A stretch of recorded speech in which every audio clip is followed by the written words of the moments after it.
Curah hujan yang tinggi menyebabkan jembatan penghubung di Desa Pandere dan Desa Pakuli Utara, Kecamatan Gumbasak putus. Air meluap menggenangi persawahan dan mengikis sisi jembatan. Hanya terdapat jalan setapak dan tangga menurun di samping jembatan. Sementara itu warga yang tinggal di bantaran sungai memilih mengungsi. Wakil Bupati Sigi Samuel Yansen Pongi mengatakan tengah berkoordinasi dengan dinas terkait agar transportasi kembali normal. Tingginya curah hujan juga terjadi di beberapa lokasi di Kabupaten Sigi. Jalur yang melewati pegunungan mengalami longsor dan tengah dilakukan pengerjaan jalan.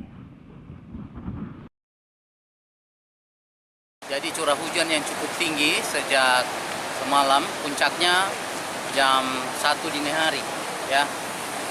Luapan air sudah tidak terbendung, kemudian dia membentuk aliran sendiri ke sisi kanan. Bagaimana kita ketahui, ini adalah persawahan.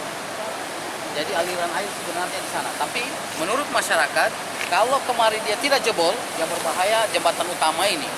Jadi karena dia terbagi, maka komplit yang dihantam banjir. Dan apapun itu hari ini kita tahu jalur ini putus total menurut Nadi, sehingga masyarakat yang mau melintas ke wilayah selatan Sigi dapat melingkar